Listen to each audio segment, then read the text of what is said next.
السلام علیکم ورحمۃ اللہ وبرکاتہ۔ محترم ناظرین کرام، امید ہے کہ آپ لوگ خیر و عافیت سے ہوں گے۔ سوال و جواب کی اس محفل میں آپ کا استقبال ہے۔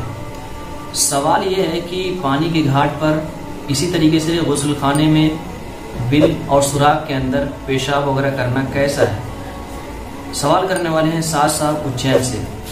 تو اس کا جواب یہ ہے کہ پانی کے گھاٹ پر اسی طریقے سے غسل خانے میں بل اور سوراخ کے اندر پیشاب کرنا مکروہ ہے، کیونکہ غسل خانے میں اور پانی کے گھاٹ پر استنجا اور پیشاب کرنے سے دوسروں کو چھینٹے پڑنے کا احتمال ہے، دوسرے لوگوں کو تکلیف اور پریشانی ہوگی۔ اسی طریقے سے کپڑا اور جسم بھی نجس اور ناپاک ہوگا، گندا ہونے کا بھی اندیشہ ہے۔ اور رہا بل اور سوراخ کے اندر استنجا کرنا، تو اس میں استنجا کرنے سے اس لیے منع کیا گیا ہے کہ ممکن ہے کہ اس میں کوئی موذی جانور ہو اور پیشاب کرنے کی حالت میں نکل کر کاٹ لے، یا کوئی جنات وغیرہ ہو جس سے پریشانی ہو۔ نبی کریم صلی اللہ علیہ وسلم نے ارشاد فرمایا، لا یبولن احدکم فی مستحمہ ثم یغتسل فیہ، قال احمد ثم یتوضا فیہ فإن عامۃ الوسواس منہ۔ ایک سوال اور ہے کہ گوبر، لید، ہڈی وغیرہ سے استنجا کرنا صحیح ہے کہ نہیں؟ سوال کرنے والے ہیں محمد کوثر ممبئی۔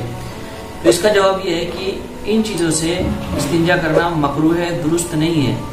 رہا لید اور گوبر سے، تو اس لیے کہ یہ چیزیں نجس ہیں، ناپاک ہیں۔ اور رہا ہڈی، تو ہمارے بھائی جناتوں کی خوراک ہے، اس لیے اس کو نجاست اور ناپاکی سے پراگندہ نہیں کرنا چاہیے، ناپاک نہیں کرنا چاہیے۔ اللہ کے رسول صلی اللہ علیہ وسلم کا ارشاد ہے، صحابہ کہتے ہیں، نہانا رسول اللہ صلی اللہ علیہ وسلم ان یستنجی برث او رجیع، کہ نبی کریم صلی اللہ علیہ وسلم نے ہمیں گوبر اور لید وغیرہ سے استنجا کرنے سے منع کر رکھا ہے۔